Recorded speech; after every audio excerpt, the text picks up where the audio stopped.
നമസ്കാരം. ഞാൻ R K Damodaran, കവി, ഗാനരചയിതാവ്. നമ്മുടെ നായരമ്പലം ഭഗവതി വിലാസം വിദ്യാലയം അടുത്ത് തന്നെ ശതാഭിഷിക്തയാവുകയാണെന്ന് അറിയുകയാണ്. എൻ്റെ എല്ലാവിധ കാവ്യാശംസകളും ഞാൻ ആദ്യമായിട്ട് നേരുകയാണ്. ഭാരതീയർ, നമ്മൾ ഭാരതീയർ വിദ്യാരംഭം കുറിക്കുന്നത് വിദ്യാഭഗവതി വിലസുന്ന വിശിഷ്ട ശ്രീലക സന്നിധാനങ്ങളിലാണെന്ന് നമുക്കറിയാം. ഈ ഭഗവതി വിലാസം വിദ്യാലയത്തിന്റെ ശതാഭിഷേകം എന്ന് കേൾക്കുമ്പോൾ തന്നെ എനിക്ക് ആ വിജ്ഞാന സോപാന സന്നിധാനമാണ് യഥാർത്ഥത്തിൽ എൻ്റെ ഭാവനയിലൂടിയെത്തുന്നത്.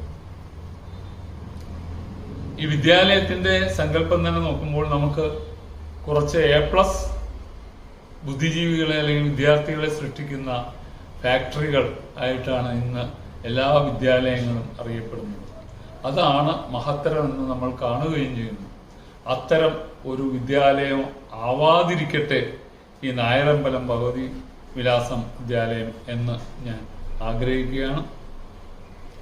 അതിനപ്പുറം ഒരു അക്കാഡമിയിലും പഠിപ്പിക്കാൻ കഴിയാത്ത ജീവിതത്തിന്റെ A+ നേടുന്ന വിദ്യാർത്ഥികളെ സൃഷ്ടിക്കുന്ന ഒരു സരസ്വതി ക്ഷേത്രമായി മാറട്ടെ ഈ കലാലയം എന്ന് ഞാൻ ആശംസിക്കുന്നു.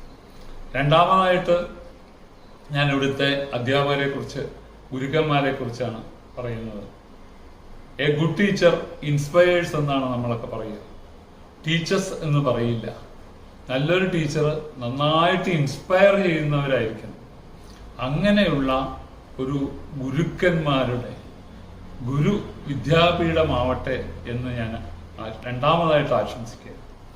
മൂന്നാമതായിട്ട് ഞാൻ ഇവിടുത്തെ വിദ്യാർത്ഥികളോട് പറയാൻ ഉദ്ദേശിക്കുന്നത് എന്താന്ന് വെച്ച് കഴിഞ്ഞാൽ, ഒരിക്കലും നമ്മൾ പുസ്തക പുഴുക്കളായി മാറാതെ, പുസ്തകത്തിൽ നിന്ന് മാത്രം കണ്ടും കേട്ട് പഠിക്കാതെ, ജീവിതത്തിൽ നിന്ന് കണ്ടും കേട്ടും പഠിച്ച് മഹത്തായ ജീവിതത്തിൽ നിങ്ങൾ A+ നേടുക എന്നതായിരിക്കണം വിദ്യാഭ്യാസത്തിന്റെ മഹത്തായ ലക്ഷ്യം എന്ന് ഞാൻ ഓർമ്മിക്കുകയാണ് വിദ്യാർത്ഥി.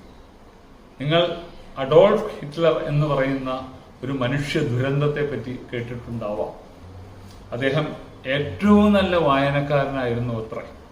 16,000 ഗ്രന്ഥങ്ങൾ അദ്ദേഹത്തിന്റെ സ്വന്തം ലൈബ്രറിയിൽ ഉണ്ടായിരുന്നു എന്നും പറയപ്പെടുന്നു. എന്നിട്ട് എന്ത് കാര്യമാണ് ഉണ്ടായത്? ഇതൊക്കെ വായിച്ചു കഴിഞ്ഞിട്ടും അദ്ദേഹം അത് ഉൾക്കൊള്ളുകയോ അതിൽ നിന്ന് പഠിക്കുകയോ അത് ജീവിതത്തിൽ ആചരിക്കുകയോ ചെയ്തിട്ടില്ല എന്നുള്ളതായിരുന്നു ചരിത്രം നമ്മളെ പഠിപ്പിക്കുന്നത്.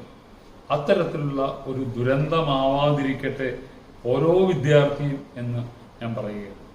അവസാനമായി പറയുന്നത് എന്താണെന്ന് വെച്ച് കഴിഞ്ഞാൽ, ആ ലക്ഷ്യങ്ങളിലേക്കുള്ള ഗുരുവിന്റെയും വിദ്യാലയത്തിന്റെയും അല്ലെങ്കിൽ ശിഷ്യന്മാരുടെയും ആ ലക്ഷ്യപ്രാപ്തിയിലേക്കുള്ള എഴുന്നള്ളിപ്പായി മാറട്ടെ ഈ ശതാഭിഷേക ഘോഷയാത്ര എന്ന് ഞാൻ ആശംസിക്കുന്നു. മൂകാംബികാ ദേവിയോട്, ഈ ഭഗവതി ക്ഷേത്രത്തിലെ നായരമ്പലം ഭഗവതിയോട് പ്രാർത്ഥിക്കുന്നു. നന്ദി, നമസ്കാരം. നമ്മുടെ വിദ്യാലയം എന്റെ അഭിമാനം.